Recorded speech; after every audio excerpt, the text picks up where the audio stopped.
जय श्री कृष्ण दोस्तों, BSR family में आपका स्वागत है। सावन शिवरात्रि है और बहुत ही सर्वार्थ सिद्ध योग भी बना हुआ है। दोस्तों, इस दिन अगर आप सच्चे भाव से पवित्र मन से भगवान शंकर का पूजन करते हैं तो भगवान शंकर बहुत ही शीघ्र अपने भक्त से प्रसन्न हो जाते हैं, क्योंकि भगवान शंकर बहुत ही शीघ्र प्रसन्न होने वाले देव माने जाते हैं। अगर आप संतान की इच्छा रखते हैं, पुत्र की कामना रखते हैं तो भगवान शंकर का पूजन अवश्य किया करें। दोस्तों, शिवरात्रि का दिन तो भगवान शंकर का विशेष दिन माना जाता है। अगर आप सच्चे मन से भगवान शंकर की प्रिय वस्तु से भगवान शंकर का पूजन करते हैं तो वो अति शीघ्र आपसे प्रसन्न हो जाते हैं। साथ ही दोस्तों, आज की वीडियो में हम भगवान शंकर को एक वस्तु ऐसी जो भगवान शंकर की सबसे अधिक प्रिय मानी जाती है, अगर वो भगवान शंकर को अर्पित की जाए तो शीघ्र ही आपकी मनोकामना पूरी होगी, शीघ्र ही आपके घर में बच्चे की किलकारी अवश्य गूंजेगी। दोस्तों, उसकी जानकारी देने से पहले अगर अभी तक आपने मेरा चैनल सब्सक्राइब नहीं किया तो सब्सक्राइब अवश्य ही कर लें।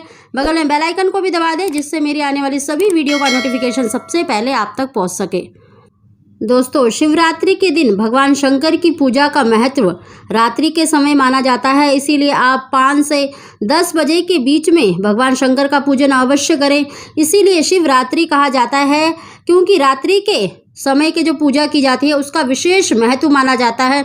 उस समय पर अगर पूजा की जाती है तो भगवान शंकर बहुत ही शीघ्र प्रसन्न हो जाते हैं। दोस्तों, शिवरात्रि के दिन भगवान शंकर की पूजा का विशेष विधान माना जाता है, इसीलिए शिवरात्रि के दिन आप पूरी विधि विधान से भगवान शंकर का पूजन अवश्य करें।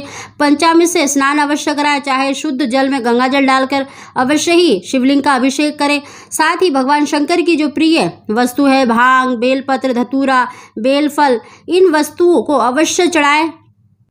पंचामृत में अगर आप गाय के दूध का, घी का इस्तेमाल करें तो बहुत ही श्रेष्ठ माना जाता है, क्योंकि संतान की इच्छा रखते हैं तो गाय के दूध से ही भगवान शंकर का जलाभिषेक अवश्य करें। साथ ही दोस्तों, बेलपत्र भी अवश्य चढ़ाएं, चाहे आप 7 चढ़ाएं, 11 चढ़ाएं, उस पर ओम नमः शिवाय लिखें या फिर श्री राम लिखकर आप अवश्य ही चढ़ाएं। भगवान शंकर का अभिषेक करने के बाद उनको चंदन अवश्य लगाएं, अक्षत लगाएं, फूल माला ले गए हैं तो फूल माला चढ़ाएं और फल ले गए हैं तो फल अवश्य चढ़ाएं। दोस्तों, इस प्रकार जो भी आप पूजन सामग्री ले गए हैं उससे भगवान शंकर का पूजन अवश्य करें। और साथ ही दोस्तों, जो एक वस्तु हम चढ़ाने के लिए कह रहे हैं, दोस्तों भगवान शंकर का जो वादक होता है बहुत ही प्रिय माना जाता है, यानी डमरू। आपने देखा भी होगा कि भगवान शंकर के हाथ में हमेशा त्रिशूल और डमरू सदैव साथ रहता है। इसीलिए अगर शिवरात्रि के दिन अगर आप एक त्रिशूल और डमरू भगवान शंकर को अर्पित करें तो बहुत ही शीघ्र आपकी मनोकामना पूरी होती है। दोस्तों, अगर आप त्रिशूल ना ला पाएँ तो डमरू तो अवश्य ही शिवरात्रि के दिन भगवान शंकर को अवश्य अर्पित करें। डमरू भगवान शंकर का प्रिय वादक माना जाता है कि जब भी डमरू की ध्वनि भगवान शंकर सुनते हैं तो बहुत ही आनंदित होते हैं और अपने भक्त की जो भी मनोकामना है वो शीघ्र पूरी करते हैं। दोस्तों, आपने देखा भी होगा कि गणेश जी भी हमेशा भगवान शंकर के डमरू को लेकर खेलते रहते हैं। इसीलिए दोस्तों, अगर आप शिवरात्रि के दिन अगर भगवान शंकर का प्रिय वादक यानी डमरू अगर भगवान शंकर को अर्पित करते हैं, भगवान शंकर और माता पार्वती के आशीर्वाद से शीघ्र ही आपके घर में भी बच्चे की किलकारियां अवश्य गूंजेगी। दोस्तों, बहुत से लोग शिवरात्रि के दिन अपने घर में भी पूजा करवाते हैं। आप अपने घर में भी भगवान शंकर को मतलब डमरू अर्पित कर सकते हैं। साथ ही दोस्तों, अगर आपने भगवान शंकर को डमरू अर्पित करा है तो उसके बाद अर्पित करने के बाद अगर उस डमरू को किसी भी बालक को यानी छोटे बालक को दिया जाए तो शीघ्र ही आपकी मनोकामना पूरी होती है। कहते हैं जब भी कोई बालक उस डमरू को बजाता है तो शीघ्र ही भगवान शंकर प्रसन्न होते हैं। कहते हैं जैसे ही अगर वो मतलब बच्चा डमरू से खेलता है या बजाता है तो घर में बच्चे की किलकारी अवश्य गूंजती है। तो दोस्तों, आप शिवरात्रि के दिन भगवान शंकर को डमरू अवश्य अर्पित करें और उनसे सच्चे मन से अपनी मनोकामना अवश्य बोलें, तो देखना शीघ्र ही आपकी मनोकामना अवश्य पूरी होगी। दोस्तों, अगर आपके घर में भी मतलब कोई छोटा बालक है तो आप अपने घर में ही किसी छोटे बच्चे को दे दें, या फिर आपके घर के आसपास अगर कोई छोटा बालक हो तो उसको दे दें।